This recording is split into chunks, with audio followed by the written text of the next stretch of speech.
దేశవ్యాప్తంగా కులగణన జరపాలని కేంద్ర ప్రభుత్వం నిర్ణయం తీసుకోవడాన్ని స్వాగతిస్తా ఉన్నాం. ఇది రాహుల్ గాంధీ గారి భారత్ జోడో యాత్రలో దేశవ్యాప్తంగా ఉన్న అసమానతలు గుర్తించి కులగణన జరగాల్సిందే అనేటువంటి డిమాండ్ చేసిన క్రమంలో ఇక్కడ గౌరవ ముఖ్యమంత్రి రేవంత్ రెడ్డి గారు ఆ అంశాన్ని అందిపుచ్చుకొని తెలంగాణలో కులగణనను శాస్త్రీయ పద్ధతుల్లో చేపట్టి ఈరోజు రాజ్యాంగ సవరణ జరిపి షెడ్యూల్ 9లో చేర్చాలని చెప్పని ఏదైతే నిర్ణయం తీసుకున్నామో దాని ఫలితమే అటు రాహుల్ గాంధీ గారి పోరాటం, ఇటు రేవంత్ రెడ్డి గారి ఆలోచన విధానం ఇది దేశవ్యాప్తంగా కూడా బలహీన వర్గాలకు సంబంధించినటువంటి విజయంగా భావిస్తా ఉన్నాం. రాహుల్ గాంధీ గారు తెలంగాణ రాష్ట్ర ముఖ్యమంత్రి గౌరవ రేవంత్ రెడ్డి గారు తీసుకున్న నిర్ణయాన్ని స్వాగతిస్తూ సమర్థిస్తూ తెలంగాణ దేశానికి రోల్ మోడల్ కాబోతుందని చెప్పినటువంటి సందర్భాన్ని గుర్తు చేస్తూ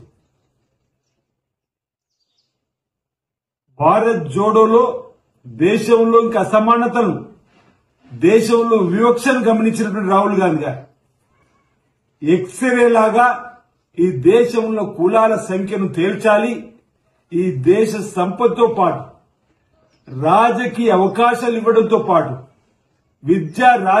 ఉద్యోగాల్లో కూడా వాళ్ళకి అవకాశాలు కల్పించాలని చెప్పని వారు తీసుకున్నటువంటి డిమాండ్, వారి పోరాటం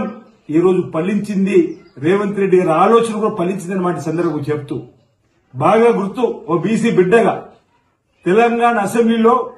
ముందుగా తీర్మానాన్ని ఆనాడు బీసీ సంక్షేమ శాఖ మంత్రి ఉన్న పొన్నం ప్రభాకర్ చేతుల మీదుగా స్వతహాగా బీసీ బిడ్డ కాకున్నప్పటికీ రేవంత్ రెడ్డి గారు ఒక్కడు కాదు 100 అడుగులు ముందుకొచ్చి ఎన్ని విమర్శలు వచ్చినా నేను కులగణన చేసి తీరుతా అని చెప్పి ఈరోజు సుమారు 97,000 మంది ఎన్యూమరేటర్లతోటి 50 రోజులు శాస్త్రీయ పద్ధతుల్లో, ఆ తదుపరి సుమారు 70,000 మంది కంప్యూటర్ ఆపరేటర్లతోటి వాటిని సంక్షిప్తంగా చేసి ఆ తర్వాత సమయం ఇంకా సరిపోలేదంటే మరో 10 రోజులు పెంచి ఈరోజు 56.36% బీసీలు ఉన్నారు తెలంగాణలో చెప్పని దేశానికే మార్గదర్శకం చూపించినటువంటి రేవంత్ రెడ్డి గారికి కూడా ఈరోజు రాహుల్ గాంధీ గారితో పాటు బీసీ బిడ్డలంగా వారికి ధన్యవాదాలు ఈ సందర్భంగా తెలియజేస్తూ అసెంబ్లీలో బిల్లును ప్రవేశపెట్టే క్రమంలో గౌరవ బీసీ సంక్షేమ శాఖ మంత్రి పొన్నం ప్రభాకర్ గారు బలపరిచే అవకాశం ఒక బీసీ బిడ్డగా శాసనసభ్యుడిగా నాకు రావడం అవకాశం మాట్లాడడం జీవిత ధన్యమైంది కాలంలో చెప్పనుకుంటే చెప్పిన సందర్భం అసెంబ్లీలో ఓ బీసీ బిల్లుపై బీసీ బిడ్డగా పొన్నం ప్రభాకర్ గారు ప్రవేశపెట్టడం, ఓ బీసీ బిడ్డగా దాన్ని బలపరిచేటువంటి మాట్లాడే అవకాశం రావడం అదృష్టంగా భావించి రేవంత్ రెడ్డి గారు ప్రత్యేకంగా ధన్యవాదాలు చెప్పినాం. రాహుల్ గాంధీ గారు ఆలోచనతో ఈ రోజు నిర్ణయం తీసుకున్నామని అంతటితో ఆగలేదు. ఈ రోజు అసెంబ్లీలో బిల్లును ఆమోదింపజేసుకొని రాష్ట్ర గవర్నర్ గారి ద్వారా ఆమోదం పొందింపజేలా చేసి తర్వాత జంతర్ మంతర్ దగ్గర రాష్ట్రంలో ఉన్నటువంటి బీసీ సంఘాలు అందరి ఆధ్వర్యంలో జంతర్ మంతర్ దగ్గర ఒక ధర్నాను నిర్వహించి స్వయంగా ముఖ్యమంత్రి గారి హోదాలో ఆ ధర్నాకు హాజరైన సందర్భాన్ని కూడా గుర్తు చేస్తూ జంతర్ మంతర్ లో ఆ రోజు రేవంత్ రెడ్డి గారి ప్రసంగం కూడా బీసీ కులాల్లో బీసీ సంఘ నేతల బాహుళ్యంలో కూడా చూసుకోపోయే విధంగా కేంద్ర ప్రభుత్వం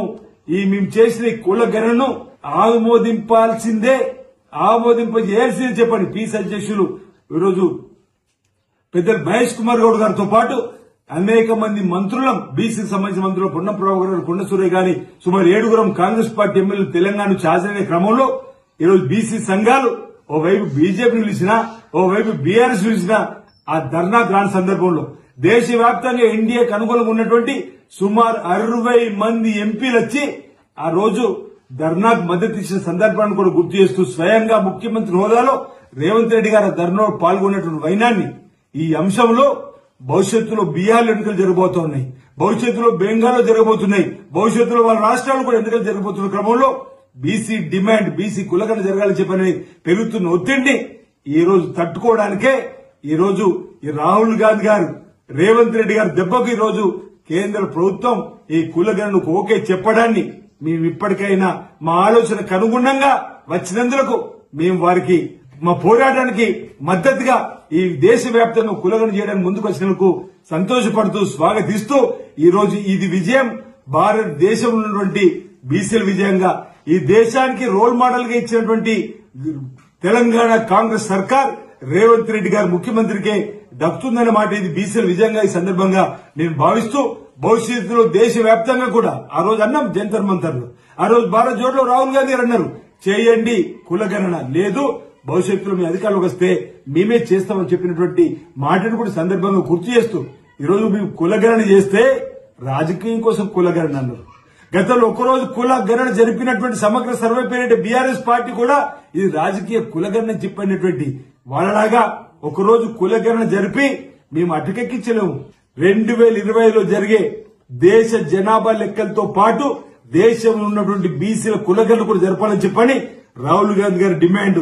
గౌరవ ముఖ్యమంత్రి రేవంత్ రెడ్డి గారి డిమాండ్ బీసీ బిడ్డలకు గెలిచిన ఎమ్మెల్యేల మా డిమాండ్ కూడా అసెంబ్లీలో రికార్డుతో పాటు జంతర్ మంతర్లో కూడా కోరినటువంటి డిమాండ్ కు అనుగుణంగా కేంద్ర ప్రభుత్వం ఈ రోజు ఇక్కడ ఓకే చెప్పడంతో పాటు ఈ జనాభా లెక్కలతో పాటు కులగణన దేశవ్యాప్తంగా చేయాలని చెప్పని చేస్తుందని చెప్పని ఎందుకంటే ఈ రోజు తెలంగాణకు సంబంధించిన ఓకే చెప్పారు కాబట్టి దేశమంతా కూడా జరుగుతుందని చెప్పని భావిస్తూ ఇది బీసీల విజయంగా ఇది రాహుల్ గాంధీ గారి రేవంత్ రెడ్డి గారి పోరాట ఫలితం వారి ఆలోచనకు అనుగుణంగా ఫలించినటువంటిది ఈరోజు అనేక సందర్భాల్లో ఉన్నాం తెలంగాణ రోల్ మోడల్ భవిష్యత్తులో దేశం కాబోతుందని చెప్పని ఈ రోజు బీసీ కులగణన వేయడం భవిష్యత్తులో కూడా ఇంకా మరిన్ని అభివృద్ధి కార్యక్రమాల్లో రోల్ మోడల్ గా గౌరవ ముఖ్యమంత్రి రేవంత్ రెడ్డి గారి నాయకత్వంలో ఈ తెలంగాణ ప్రభుత్వం కాంగ్రెస్ ప్రభుత్వం మరింత ముందుకు పోతుందని చెప్పి సందర్భంగా తెలియజేస్తా ఉన్నాను.